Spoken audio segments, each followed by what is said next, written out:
Well, hello again, and thank you for joining us for our last session, which is Connected TV, Connected Commerce, Winning in the Digital Living Room with Leif Welch, CEO of JamLoop. Thank you. Take it away. Great, thank you. There we go. Okay. Hi, I'm Leif. My first time here at the conference. I like it very much. And hopefully you guys are having fun. All right, so let's get going. I started JamLoop back in 2018 with the idea of connecting buyers and sellers, making it easier for them to advertise on streaming television. I've learned a few things along the way, and so I figured I'd share some of those lessons learned with you all.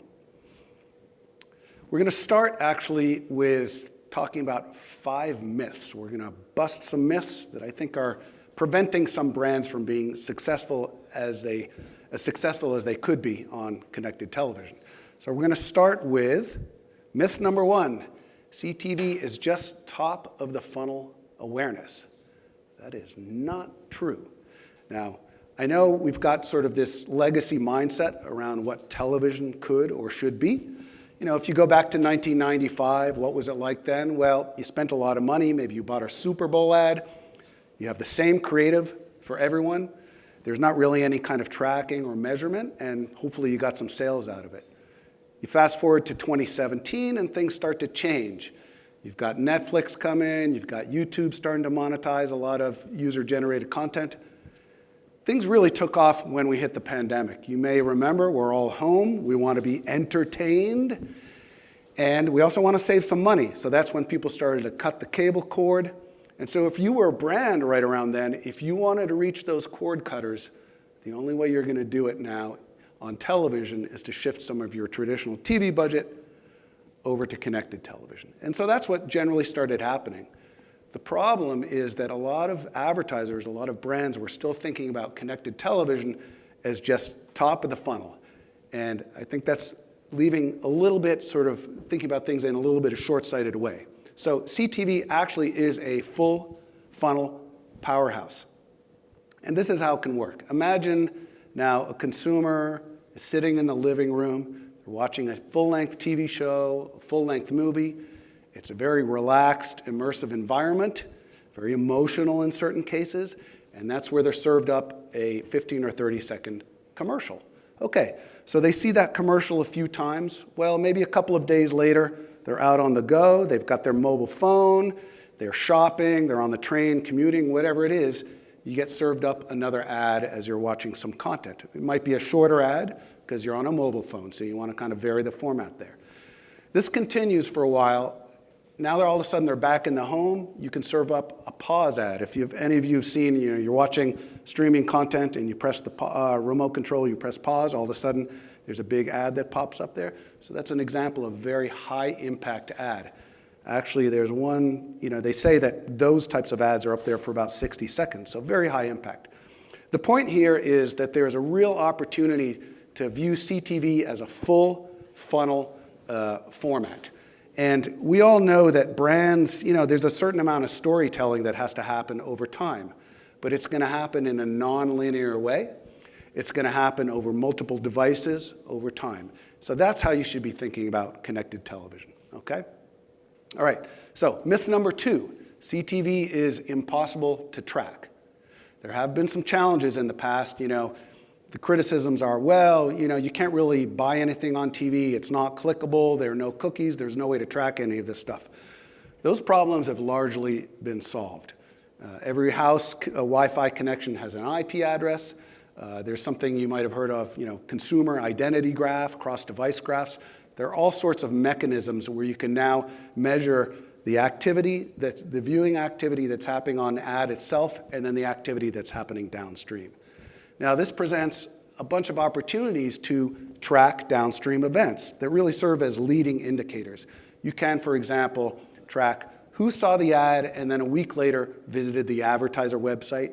Maybe they viewed on a certain product page. Maybe they filled out a form, did a click-to-call. There are any number of things that can be tracked. So you kind of want to think about CTV as being more of a performance advertising vehicle, not just brand awareness. Okay, so let's go on. Myth number 3, you can't optimize or test in CTV. Not true. Yes, you actually can. Think of this as performance advertising. Think of the way you work with social media. Think of the way you work with pay-per-click advertising. In connected television, you actually can track lots and lots of metrics. You can look at, for example, what streaming apps am I on? Am I on ESPN, Hulu, Disney+? What devices did I see it on? Was it on the big screen TV? Was it on my mobile device? What zip code was I in when I saw the ad? And so on and so on. There's a real opportunity to look at lots of metrics across multiple dimensions and then take that information and use it to optimize the campaign. Myth number 4, CRM strategies don't apply. Not true. You know, brands invest lots of time and energy making sure their CRM systems are clean and they're highly segmented and so on, and then they just use it for sending out an email marketing campaign. You can also leverage it for connected television. And there are a couple of approaches that you should be taking. Number 1 is, if you're a brand, you have your rich first-party data sitting there, you know, your first name, last name, email address, physical addresses, and so on. You should be taking that information and creating a custom segment out of that. You can create what's called a lookalike audience. So these are audiences that have similar characteristics as your existing buyers. And you can use that to create an expanded awareness campaign. You can then take that very same CRM data and create a suppression list. So you obviously don't want to be spending money on serving up a television ad to viewers who are already your customer. So you want to create what essentially is a block list, so you're not wasting your money there. There's a third use case. You can, retarget people, let's say, who visited your web page. Maybe they went onto the shopping cart and didn't purchase. You can set up custom retargeting lists for that and use that for CTV advertising, and so on and so on. You could create special VIP programs, send out special offers, and so on. Okay, so it's those retailers that are really paying attention and leveraging their CRM assets that are really going to be the most successful in CTV. Okay, myth number 5. TV ads are costly and hard to produce. Used to be true, not necessarily true anymore. Creative is still the number 1 dimension that drives performance, and that holds true for connected television as well. But the thing is, if you're using the same creative across different parts of the funnel or for every single target segment that you're going after, you're really leaving some money on the table. And so you should be thinking about, how can I make a different creative for different audience segments, for different parts of the country? Hey, New York, this ad should say this. Hey, Los Angeles, the ad should say something different for people there. Different parts of the funnel stage. You want to have, as consumers move down the marketing funnel, you want to have reinforced messages, but you want to also have, say, stronger calls to action. And you can do that. And of course, you want to vary it by screen type. So for example, you may serve up a 30-second ad when it's in the middle of a full-length, 2-hour movie. But when you're serving up an ad on a mobile phone, you might want to have it be 12 or 15 seconds. Attention spans are shorter, so it only makes sense. Now, AI, of course, all this buzz about AI. AI has a huge role in creative, and I think that you can take advantage of it to make all these different iterations, make your CTV campaign more effective. It also, you can take advantage, if you have very specific branding guidelines, AI is great. You kind of feed those branding guidelines in there, and it's going to have those as the limiting parameters. So you really don't have an excuse anymore for low-cost, time-efficient ways to create multiple versions of the ad. Okay, so I just threw a lot of information out there at you. Let's think about where we are now. CTV, I like to think of it as this hybrid beast. It's got all of the best elements of traditional television advertising, so massive scale, huge emotional impact, big screen in the living room, but it also has the best of the digital world. So it is targetable. It is measurable. So full funnel. You should be taking advantage of that. Okay, so we've done a lot of these types of advertising. The question is, how do you approach this? What's essentially the best blueprint for putting together a media plan for connected television? Our experience shows that you want to use the CTV as the foundation. You want it to represent, really fill up the top of the funnel. And then you want to start blending in other ad formats that can be complementary, reinforcing that message. So we think about it as about 70% of core CTV and 30% other complementary ad formats. So here's an example of what we ran. This is now a high-end gym equipment provider. They're an online retailer. These guys were selling high-end gym equipment for anywhere between $1,000 and $5,000, average price point about $3,000 a pop, so very premium. And they had been running Facebook and Google ads for a long time. They'd never done television advertising. So we set up a campaign for them, and we used that very same playbook. So it started off with about 70% on CTV. We're doing the typical demo targeting, audience targeting, using lots and lots of third-party data providers that we work with. You also want to, in this case, we took advantage of their CRM, created that lookalike audience, created that block list for efficiency, and started serving up those ads. And they might have been exposed to the ad. The frequency is, let's say, starts off 2-3 times. They see that ad. A couple of days later, they leave the house. We serve up some additional ads to them on their mobile phone. It might be a mix of CTV, online video, and display advertising. Finally, they come back into the living room, and we serve up those pause ads, that kind of high-impact format. You've got the QR code that's sitting there. So you actually have time to whip out your phone and scan the code. So, this is an example of using CTV as the foundation, fill up that funnel. In this case, we ended up with over 2x return on ad spend. So you're getting both the branding value out of the television campaign as well as the true return on ad spend. Along with that, of course, you want to be able to work with lots of rich metrics. And you want to have those metrics available to you in pretty much real time, because you've got to have your fingers on the pulse. You've got to know what's going on. So you can see we ran across a whole bunch of streaming TV placements. We ran also on some display and some online video and pause ads and so on. And we were looking at things like, what's the spend? What are the impressions? What's the reach, the frequency, return on ad spend, cost per form fill, and so on. And then you can look at those across multiple dimensions. So you shouldn't just be looking at, okay, what streaming apps am I running on? You should also be saying, well, if you're a retail, what markets am I running in? What zip codes? What screens am I running on? Et cetera, et cetera. You really need to think about this as more like a performance ad format and approaching it from that standpoint and that mindset. Okay, so now, of course, tracking the metrics in the ad itself is important, but you also want to use attribution that is going to be looking at performance, like what happened after you saw the initial TV ad. And so here are just a couple of examples where we tracked effective frequency and time to conversion. Now, effective frequency in this case was probably around 1.5x.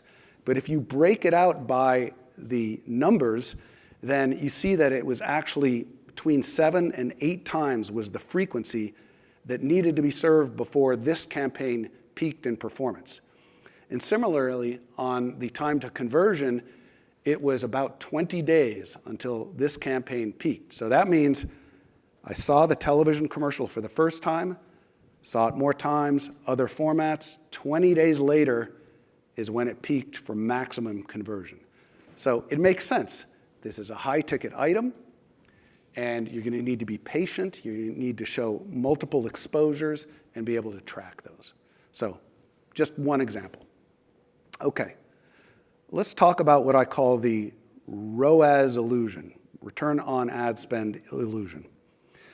We've talked to a number of brands, and we fairly often hear this thing of something like, my CTV vendor is telling me that I'm getting all this great performance. And when I log into their dashboard, it says I'm getting great performance, but I'm not seeing it yet on my end. I'm not seeing the sales convert, at least not yet. Or maybe I'm seeing them, but I don't know who to give credit to. I don't know if the CTV campaign drove that, or if it was my Facebook campaign that drove that.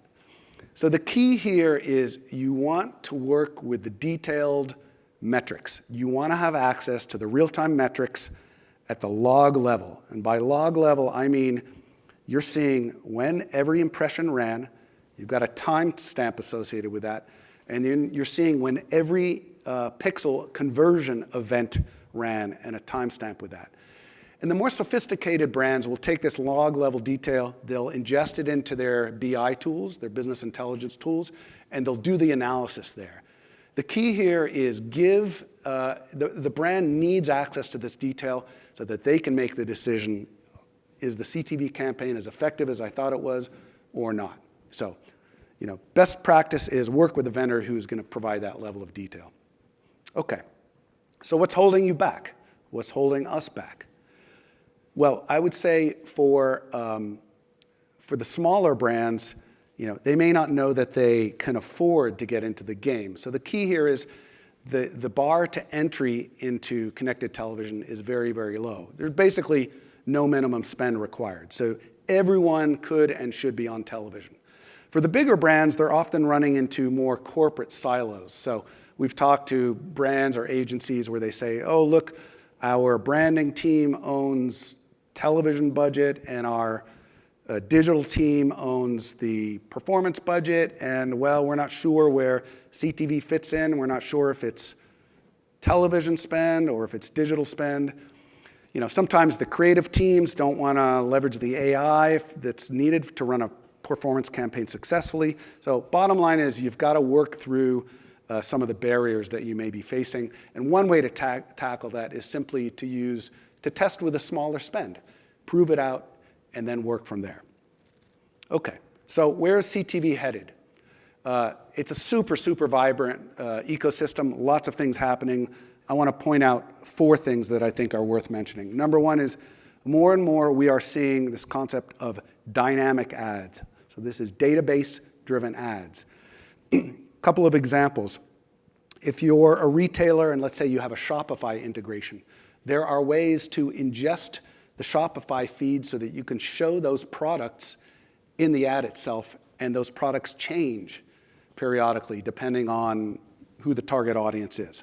Another thing that we've seen and are working with is to take advantage of social media feeds. So for example, take an Instagram feed and populate the ad, build that dynamically from your Instagram feed. Lots of cool things going on there. Number 2 is AI is being used for a lot of what we call campaign orchestration. So, all those rich metrics and dimensions we saw, there's a real opportunity to optimize around that. It's a ton of data.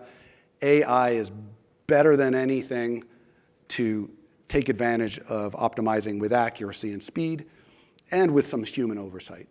The third thing is live shopping. So there's not a ton of it on CTV today, but you're going to see more and more sort of clickable environments, purchasable environments. You'll see that happen over the next 5 years or so. And finally, the fourth one is taking advantage of your offline attribution. So a lot of retailers have both an e-commerce presence and offline sales.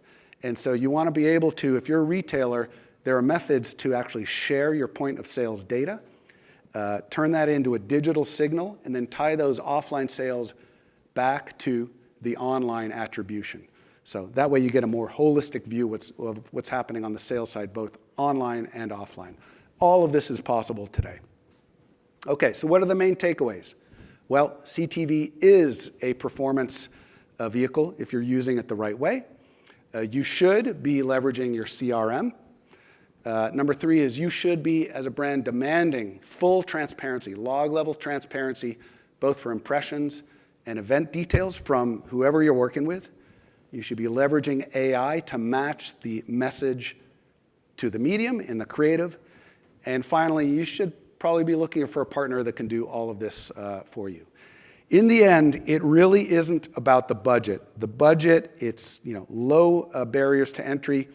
It's not about how much you're spending necessarily. It's really the blueprint on how you're executing on the campaign. So that's it. Thanks very much. I'll be around if you have questions. Enjoy the rest of the show.